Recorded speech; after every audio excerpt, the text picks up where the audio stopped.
सत्यस्यापि हितं मुखं तत्त्वं पूसनपावृणं सत्यधर्माय दृष्टये.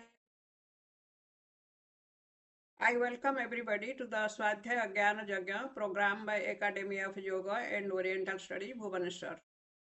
Yoga is the science of conquering the mind. Yoga Chitta Vritti Nirodha. This is a lecture series on Yoga Sutra by Dr. Indulata Das, Director, Academy of Yoga and Oriental Study, Bhubaneswar. Today we'll discuss about Ishvara and Ishvara Pranidhana. This is the part 1 of the lecture. Now let us discuss who Ishvara is. Ishvara is a technical word in yoga. It should never be translated as God. Ishvara of yoga is quite different from God or Bhagavan used in common languages. In order to know who Ishvara is, we have to see metaphysics of Sankhya and yoga. Tattvas in yoga and Sankhya are equal. In Sankhya, there are two realities, Purusha and Prakriti. Purushas are many in number, Prakriti is one in number. In yoga also, there are two realities, Purusha and Prakriti. Purushas are many in number and Prakriti is one in number. There is support from other sources also. In Mahabharata also, we find the same thing. Panchavingsati tattvani tulyani ubhayatah samang yoge sankhye picha tatha visheshang tatra me shruna. That means there are 25 tattvas in both yoga and Sankhya. What are the 25 tattvas now? Prakriti and her modifications are 25 in number. Purusha is one. The total is 25. What are the 24 tattvas of Prakriti and her modifications? Number 1 is Prakriti, then Mahan or Buddhi, then Ahankara, then Manas, 5 Gyanendriyas, 5 Karmendriyas, 5 Tanmatras, 5 Mahabhutas. The total is 24. This is the sequence of creation of Prakriti and her modifications. Prakriti creates Mahan or Buddhi. From Mahan, Ahankara is created. From Ahankara, two sets of tattvas are created. One set is 11 Indriyas. In 11 Indriyas, there is Manas, there are 5 Gyanendriyas and 5 Karmendriyas. In this, the second set of tattvas are the 5 Tanmatras. The 5 Tanmatras are Sabda, Sparsha, Rupa, Rasa and Gandha Tanmatras. Then from the 5 Tanmatras, there are 5 Mahabhutas. These are earth, water, fire, air and ether. Then Purusha. Purusha is one tattva in Yoga and Sankhya. But the number is not one, but numerous. Although numerically Purushas are many, yet as a tattva, Purusha is one tattva. Therefore, Prakriti and her modifications are 25, Purusha is 1, the total is 25. Prakriti and her modifications are 24, Purusha is 1, total is 25. These 25 tattvas are there in Sankhya and Yoga equally.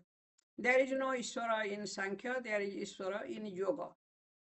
Then there is a question, if the tattvas are same in number, then where does Ishvara fit in? Where is the place of Ishvara then? Now let us discuss what is the place of Ishvara. Ishvara is included in the Purusha group.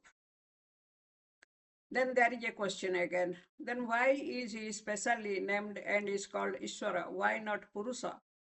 The answer is Ishvara is a Purusha but is different from other Purushas. He is a special kind of Purusha, is Purusha Vishesha. Now Ishvara, the special Purusha, let us discuss.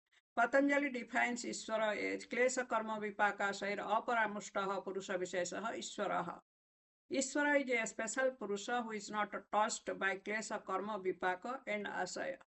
Therefore, Ishvara is not a special tattva, he is one of the Purushas but has special characteristics. Now, elaboration of the definition of Ishvara. The definition of Ishvara is Klesha Karma Vipaka Sair Aparamushtaha Purusha Vishesha Ishvara. That means Ishvara is untouched by Klesha, Karma, Vipaka and Asaya. Let us discuss what Klesha is. Ishvara, because Ishvara is untouched by Kleshas. Now, Patanjali has not defined what Klesha is, but he has given the names of 5 kleshas. These are the total number of kleshas. Avidya, asmita, raga, dvesa, bhinivesaha, kleshaha.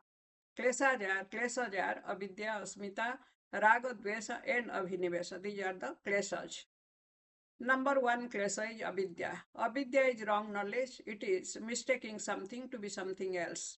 The sutra is anitya suchi dukkhanatmasu nitya suchi sukhatma khyatiravidya.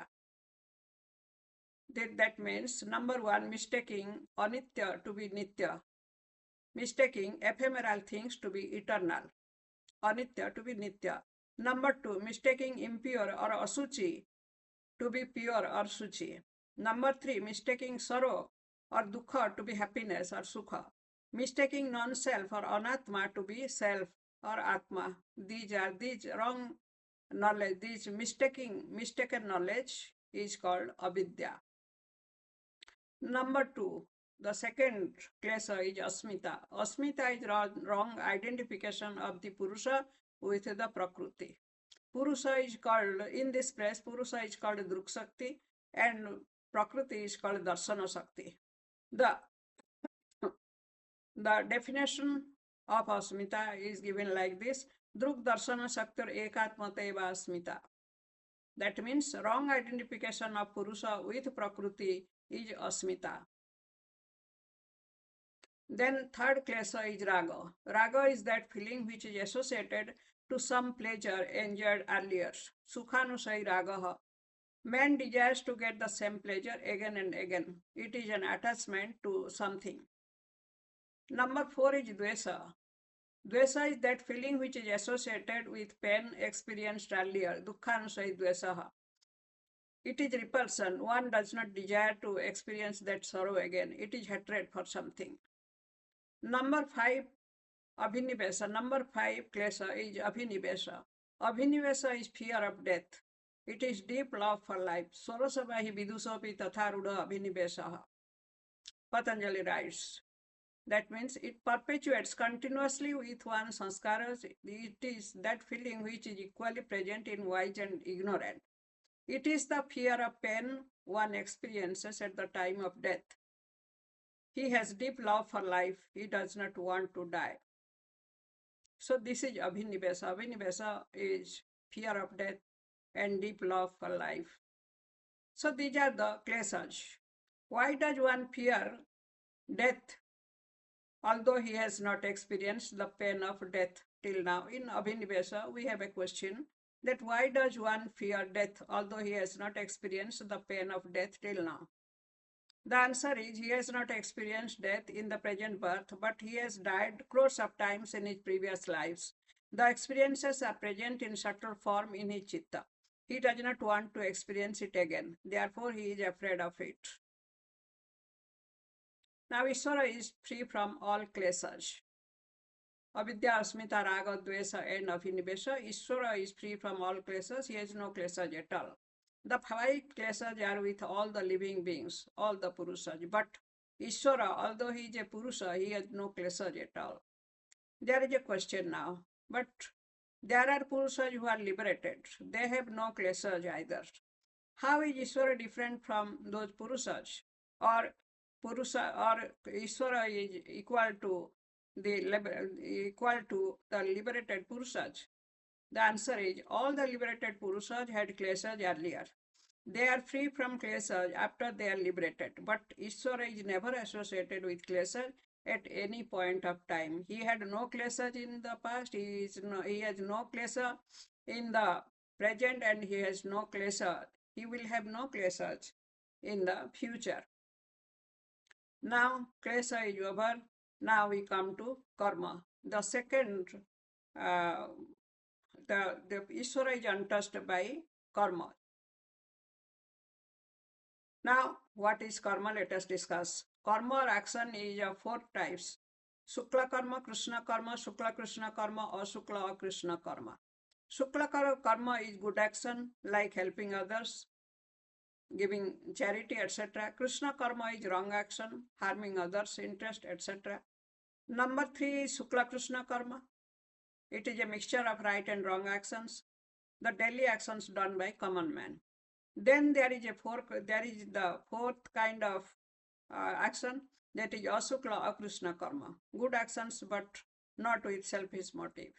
It is good. These actions are done out of benevolence for the world. These are selfless actions or niskama karmas. Who performs what? The common man. He performs first three actions: Shukla Karma, Krishna Karma, and Shukla Krishna Karmas. Yogi performs the fourth one, Ashukla Krishna Karma. Patanjali writes, Karma Shukla Krishnang Yoginasti Vidam Itaresham. Yogis perform Ashukla Krishna Karma. Others perform the other three actions. The first three actions are performed by common man. The fourth action is performed by the yogi. Now, result of the first three actions. Result of Shukla Karma is happiness. Result of Krishna Karma is sorrow. Result of Shukla Krishna Karma is mixture of happiness and sorrow.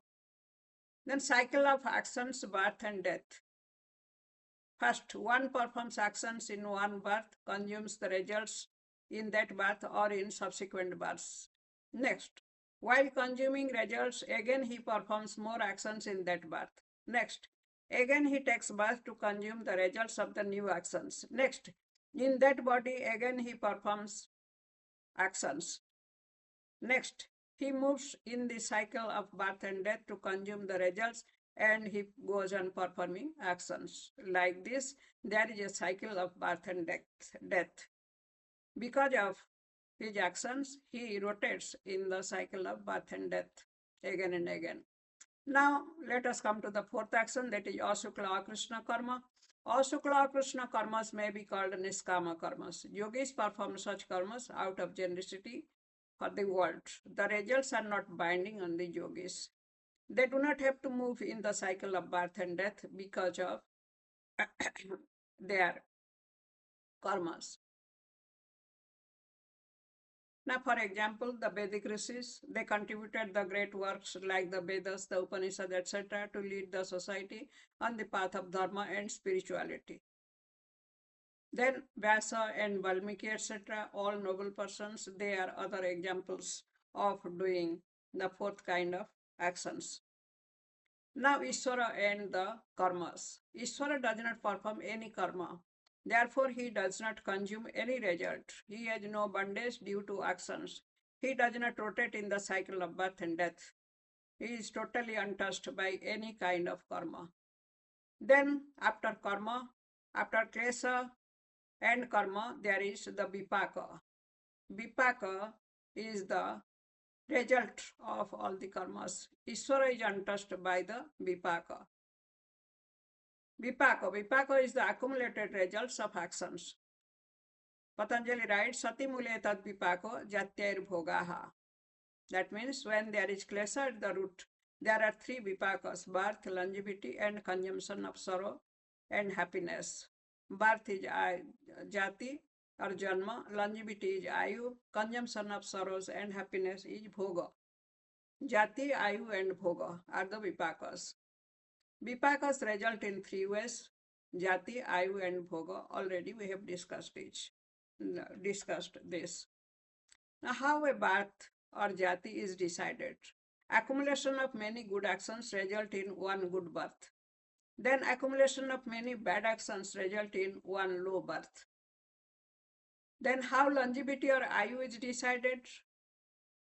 Answer. One comes to the world to consume the results of a fixed number of prarabdhas. The time required to finish the consumption is his longevity. How bhogas are decided? Some of his past actions are ready for fructification. These are called prarabdha karmas. He has to consume the result of each and every action in that life. For good actions, he would experience happiness. For bad actions, he would experience pains and sufferings. These are the bhogas. Ishvara is free from all these vipakas. He is free from klesha, then karma, and then vipakas. Ishvara is free from birth. He does not take birth. He has no jati or janma or birth. Since there is no birth, he has no fixed longevity, there is no ayu, he does not die. Since he does not do any action, he does not have to consume good or bad results for anything. He has no bhoga. Number 4 is asaya. Ishvara is untouched by the asayas. Asaya means the subtle desires. What is asaya? Tad anuguna vasana asayaha. The actions of any individual leave their impressions in the chitta in the form of subtle desires or instincts. These subtle desires are asayas. Since Ishvara is untouched by karma and vipaka, hence he is untouched by asaya also. He has no asaya because he does not perform any action. So like this, Ishvara is free from klesha, karma, vipaka and asaya. Thank you. The part 2 of the lecture is in the next